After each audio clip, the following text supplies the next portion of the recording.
Hello, and welcome back to Baby Elias's stories. We now return to Through the Looking Glass by Lewis Carroll. Chapter 8. It's my own invention. After a while, the noise seemed gradually to die away, till all was dead silence, and Alice lifted up her head in some alarm. There was no one to be seen, and her first thought was that she must have been dreaming about the lion and the unicorn and those queer Anglo-Saxon messengers. However, there was the great dish still lying at her feet, on which she had tried to cut the plum cake. So I wasn't dreaming after all, she said to herself. Unless we're all part of the same dream. Only I do hope it's my dream and not the Red King's. I don't like belonging to another person's dream. She went on in a rather complaining tone. I've a great mind to go and wake him and see what happens. At this moment, her thoughts were interrupted by a loud shouting of "Ahoy! Ahoy! Check!" And a knight, dressed in crimson armour, came galloping down upon her, brandishing a great club. Cluck-a-tuck, cluck-a-tuck, cluck-a-tuck, cluck-a-tuck. Just as he reached her, the horse stopped suddenly. "You're my prisoner!" the knight cried, as he tumbled off his horse. Startled as she was, Alice was more frightened for him than for herself at the moment, and watched him with some anxiety as he mounted again. As soon as he was comfortably in the saddle, he began once more, "You're my—" But here another voice broke in, "Ahoy! Ahoy! Check!" And Alice looked round in some surprise for the new enemy. This time it was a white knight. He drew up at Alice's side and tumbled off his horse, just as the Red Knight had done. Then he got on again, and the two knights sat and looked at each other for some time without speaking. Alice looked from one to the other in some bewilderment. "She's my prisoner, you know," the Red Knight said at last. "Yes, but then I came and rescued her," the White Knight replied. "Well, we must fight for her then," said the Red Knight, as he took up his helmet, which hung from the saddle and was something the shape of a horse's head, and put it on. "You will observe the rules of battle, of course," the White Knight remarked, putting on his helmet too. Clunk.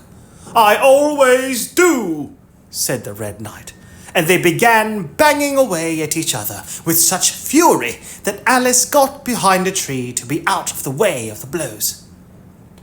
"I wonder now what the rules of battle are," she said to herself as she watched the fight, timidly peeping out from her hiding place. "One rule seems to be that if one knight hits the other, he knocks him off his horse, and if he misses, he tumbles off himself. And another rule seems to be that they hold their clubs with their arms as if they were Punch and Judy.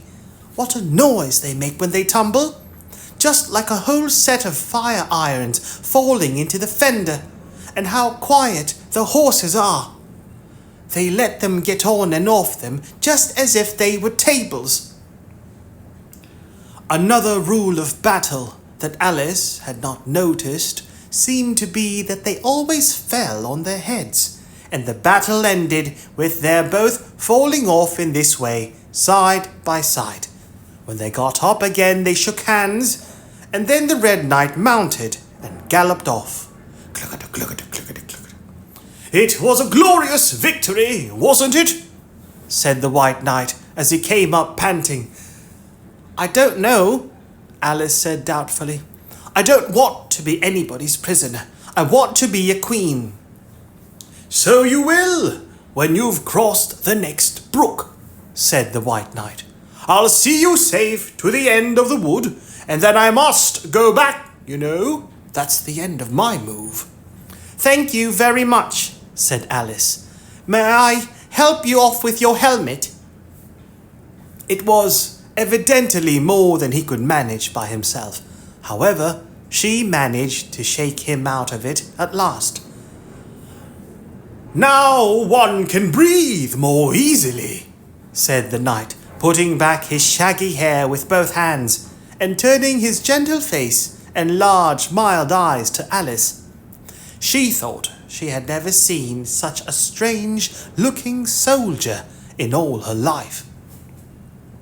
He was dressed in tin armour, which seemed to fit him very badly, and he had a queer-shaped little deal box fastened across his shoulder upside down, and with the lid hanging open.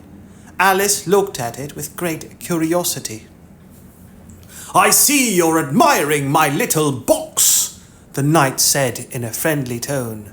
"It's my own invention, to keep clothes and sandwiches in. You see, I carry it upside down so that the rain can't get in."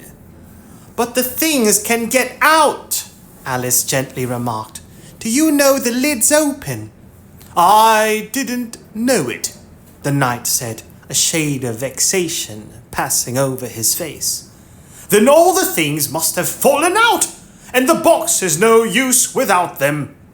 He unfastened it as he spoke, and was just going to throw it into the bushes, when a sudden thought seemed to strike him, and he hung it carefully on a tree. "Can you guess why I did that?" he said to Alice. Alice shook her head. "In hopes some bees may make a nest in it. Then I shall get the honey." "But you've got a beehive or something like one fastened to the saddle," said Alice. "Yes, it's a very good beehive," the knight said in a discontented tone. "One of the best kind, but not a single bee has come near it yet. And the other thing is a mouse trap. I suppose the mice keep the bees out, or the bees keep the mice out. I don't know which." "I was wondering what the mousetrap was for," said Alice. "It isn't very likely there would be any mice on the horse's back." "Not very likely, perhaps," said the knight. "But if they do come, I don't choose to have them running all about. You see," he went on after a pause, "it's as well to be provided for everything. That's the reason the horse has all those anklets round his feet." "But what are they for?" Alice asked in a tone of great curiosity. "To guard against the bites of sharks," the knight replied. "It's an invention of my own. And now, help me on. I'll go with you to the end of the wood." "What's the dish for?" "It's meant for plum cake," said Alice. "We'd better take it with us," the knight said. "It'll come in handy if we find any plum cake. Help me to get it into this bag." This took a very long time to manage, though Alice held the bag open very carefully, because the knight was so very awkward in putting in the dish. The first 2 or 3 times that he tried, he fell in himself instead. "It's rather a tight fit, you see," he said as they got it in at last. "There are so many candlesticks in the bag." And he hung it to the saddle, which was already loaded with bunches of carrots and fire irons and many other things.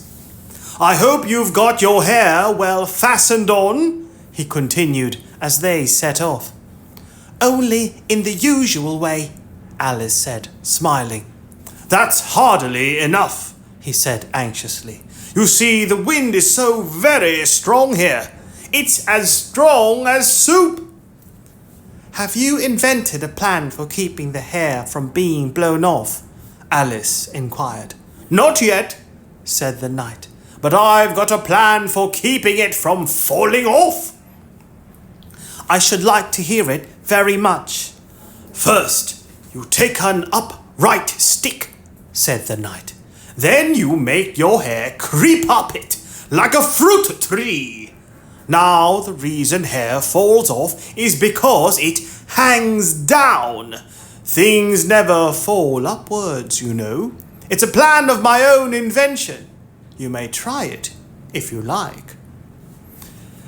It didn't sound a comfortable plan, Alice thought, and for a few minutes she walked on in silence, puzzling over the idea, and every now and then stopping to help the poor knight, who certainly was not a good rider. Whenever the horse stopped, which it did very often, he fell off in front, and whenever it went on again, which it generally did rather suddenly, he fell off behind. Otherwise he kept on pretty well, except that he had a habit of now and then falling off sideways, and as he generally did this on the side on which Alice was walking, she soon found that it was the best plan not to walk quite close to the horse. "I'm afraid you've not had much practice in riding," she ventured to say, as she was helping him up from his 5th tumble. The knight looked very much surprised, and a little offended at the remark. "What makes you say that?" he asked, as he scrambled back into the saddle, keeping hold of Alice's hair with one hand to save himself from falling over on the other side. "Because people don't fall off quite so often when they've had much practice." "I've had plenty of practice," the knight said very gravely. "Plenty of practice." Alice could think of nothing better to say than, "Indeed?" but she said it as heartily as she could. They went on a little way in silence after this, the knight with his eyes shut, muttering to himself, and Alice watching anxiously for the next tumble. "The great art of riding," the knight suddenly began in a loud voice, waving his right arm as he spoke, "is to keep—" Here the sentence ended as suddenly as it had begun, as the knight fell heavily on the top of his head exactly in the path where Alice was walking. She was quite frightened this time and said in an anxious tone as she picked him up, "I hope no bones are broken." "None to speak of," the knight said, as if he didn't mind breaking 2 or 3 of them.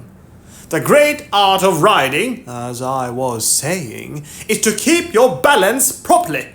Like this, you know."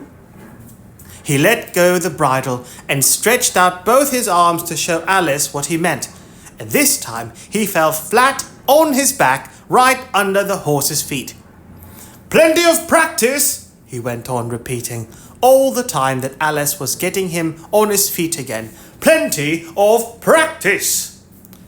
"It's too ridiculous," cried Alice, losing all her patience this time.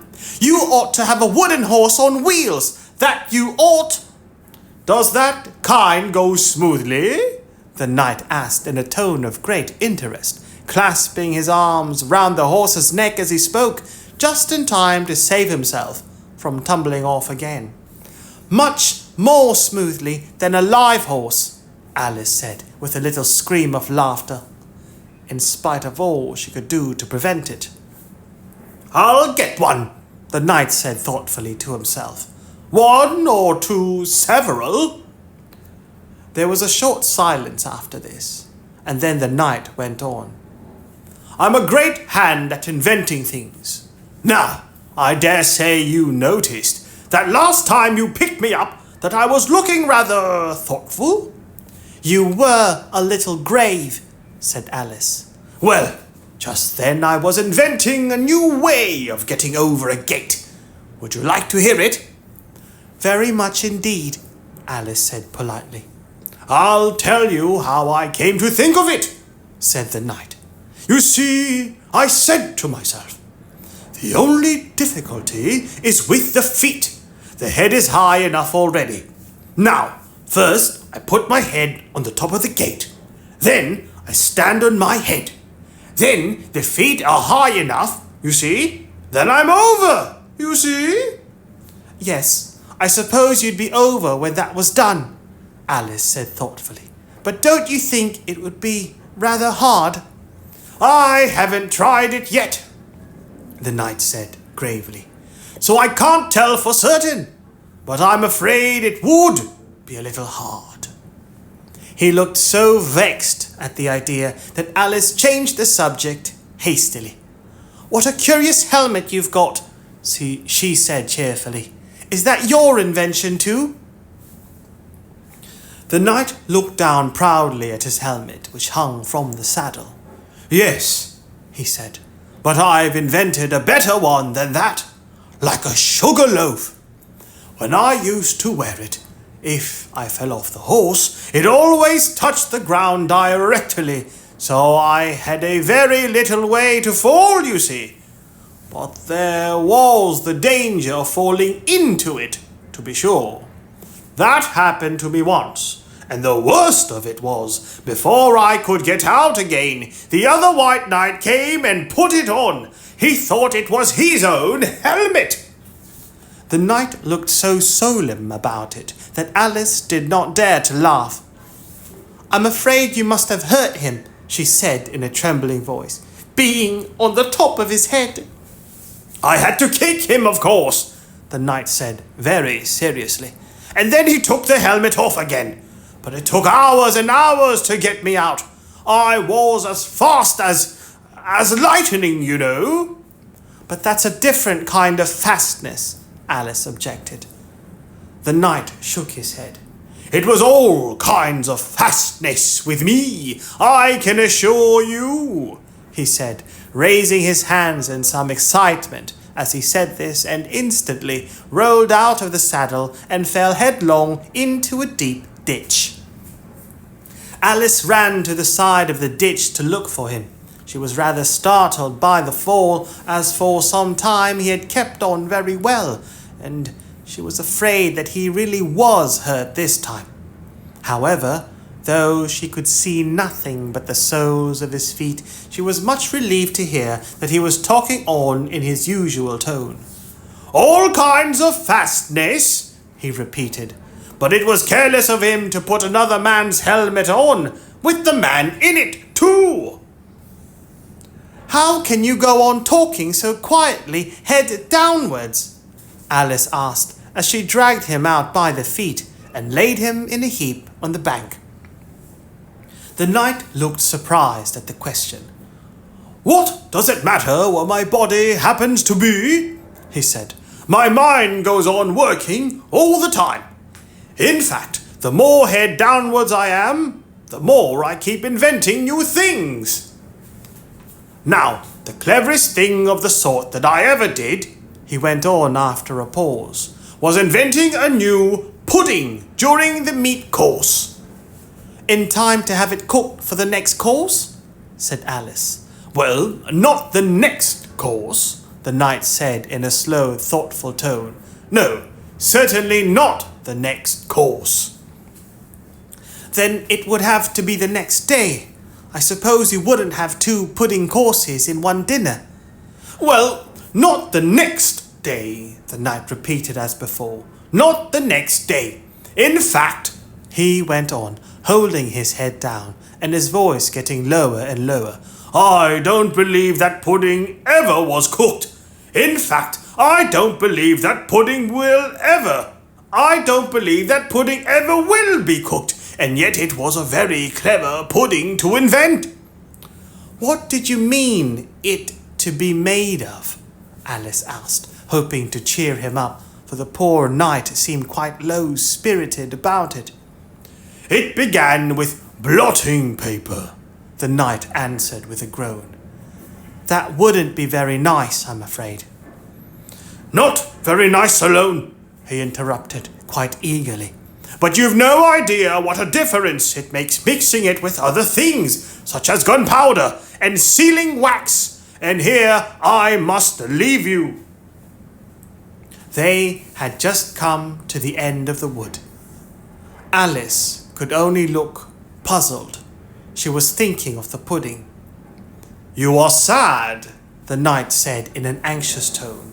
Let me sing you a song to comfort you." "Is it very long?" Alice asked, for she had heard a good deal of poetry that day. "It's long," said the knight, "but very, very beautiful. Everybody that hears me sing it, either it brings the tears into their eyes or else." "Or else what?" said Alice, for the knight had made a sudden pause. "Or else it doesn't, you know. The name of the song is called Haddock's Eyes." "Oh, that's the name of the song, is it?" Alice said, trying to feel interested. "No, you don't understand," the knight said, looking a little vexed. "That's what the name is called. The name really is the aged man." "Then I ought to have said, that's what the song is called?" Alice corrected herself. "No, you oughtn't. That's quite another thing. The song is called Ways and Means, but that's only what it's called, you know." "Well, what is the song then?" said Alice, who was by this time completely bewildered. "I was coming to that," the knight said. "The song really is a sitting on a gate, and the tune's my own invention." So saying, he stopped his horse and let the reins fall on its neck, then slowly beating time with one hand, with a faint smile lighting up his gentle, foolish face, as if he enjoyed the music of his song, he began. Of all the strange things that Alice saw in her journey through the looking-glass, this was the one that she always remembered most clearly. Years afterwards, she could bring the whole scene back again, as if it had been only yesterday. The mild blue eyes and kindly smile of the knight, the setting sun gleaming through his hair and shining on his armor in a blaze of light that quite dazzled her, the horse quietly moving about with the reins hanging loose on his neck, cropping the grass at her feet and the black shadows of the forest behind. All this she took in like a picture, as with one hand shading her eyes, she leant against a tree, watching the strange pair and listening in a half-dream to the melancholy music of the song. "But the tune isn't his own invention," she said to herself. "It's, 'I give thee all, I can no more.'" She stood and listened very attentively, but no tears came into her eyes. "I'll tell thee everything I can. There's little to relate. I saw an aged man a-sitting on a gate. 'Who are you, aged man?' I said, 'and how is it you live?' And his answer trickled through my head like water through a sieve. He said, 'I look for butterflies that sleep among the wheat.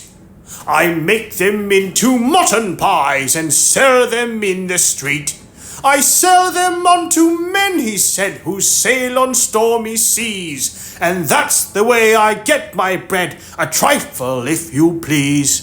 But I was thinking of a plan to dye one's whiskers green, and always use so large a fan that they could not be seen.' So having no reply to give to what the old man said, I cried, 'Come, tell me how you live,' and thumped him on the head. His accents mild took up the tale, he said, 'I go my ways, and when I find a mountain rill, I set it in a blaze. And thence they make a stuff they called Rollins' Macassar oil, yet 2 pence halfpenny is all they give me for my toil. But I was thinking of a way to feed oneself on batter, and so go on from day to day, getting a little fatter.' I shook him well from side to side until his face was blue. 'Come, tell me how you live,' I cried, 'and what it is you do.' He said I hunt for haddock's eyes among the heather bright, and work them into waistcoat buttons in the silence of the night. And these I do not sell for gold or coin or silvery shine, but for a copper halfpenny, and that will purchase 9. I sometimes dig for buttered rolls, or set lime twigs for crabs. I sometimes search the grassy knolls for wheels of handsome cabs.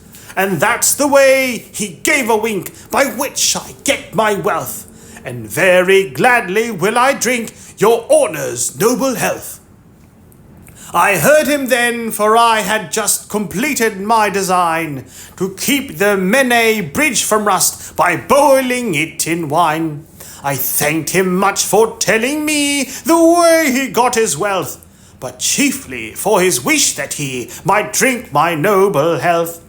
And now if e'er by chance I put my fingers into glue, or madly squeeze a right-hand foot into a left-hand shoe, or if I drop upon my toe a very heavy weight, I weep, for it reminds me so of that old man I used to know, whose look was mild, whose speech was slow, whose hair was whiter than the snow, whose face was very like a crow, with eyes like cinders all aglow, who seemed distracted with his woe, who rocked his body to and fro, and muttered mumblingly and low, as if his mouth were full of dough, who snorted like a buffalo that summer evening long ago, a-sitting on a gate.